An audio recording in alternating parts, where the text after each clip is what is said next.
नमस्कार मित्रांनो, आज आपण बघत आहात खूप छान पद्धतीने शंकेश्वरी व जळगाव फाफडाचा प्लांट या बदलत्या वातावरणामध्ये खूप छान पद्धतीने ग्रोथ झालेली आहे। आपण बघत आहात की वातावरणात खूप मोठा बदल असल्या कारणाने तर या अशी पद्धत ही बघा, ही फांट मोडलेली आहे आणि खूप छान पद्धतीने हा प्लांट आता चालू झालेला आहे। वातावरण मागच्या दिवसामध्ये खूप खराब होतं आणि कुठंतरी आता हे तग धरतं आहे। आणि मी मागच्या व्हिडिओमध्ये सांगितलं होतं शेतकऱ्यांना की मिरची ही एक अशी एक जात आहे की पुन्हा नव्याने ती जोम घेत असते। वातावरणात बदल झाला की हे बघा, खूप छान पद्धतीने आता मिरची फार्मिंग सजलेली आहे। अतिशय उत्कृष्ट अशा या मिरच्या आपण बघत आहात।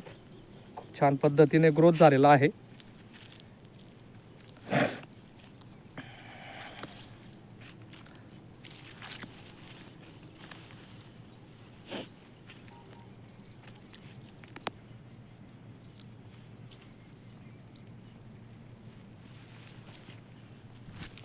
कापूसमध्ये बी एक चाच घेतलेला आहे आणि अतिशय छान पद्धतीने हा प्लांट आता तयार झालेला आहे। आपण बघू शकतात,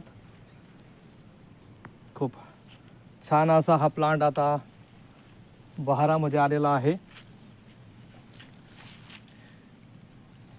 साईज देखील खूप छान पद्धतीने आपण गावरान खत टाकत असतो, तर त्याप्रमाणे आपल्याला साईज देखील खूप छान पद्धतीने मिळत आहे। हे बघा, अतिशय उत्कृष्ट असा आता मिरच्या लागण्याला सुरुवात या प्लांटला झालेली आहे।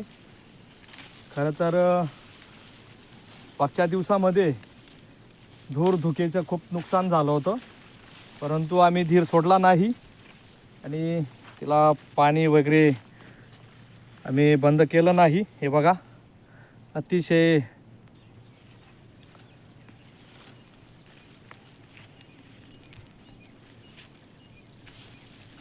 कारण आपण बघत आहात की या वर्षी देखील मिरची या पिकामध्ये हा जो करपा असतो ना, याचा मोठा प्रादुर्भाव झालेला होता, परंतु आम्ही धीर सोडला नाही।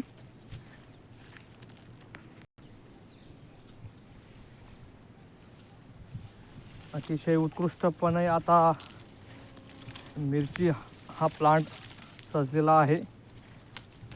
हे बघू शकतात, अक्षरशः खूप छान पद्धतीने हा प्लांट आता बहरमध्ये आलेला आहे। हे बघा, अतिशय उत्कृष्ट। हे बघा, गावरान खत असल्या कारणाने प्लॉट आता खूप छान पद्धतीने ग्रो करत आहे। हे बघा,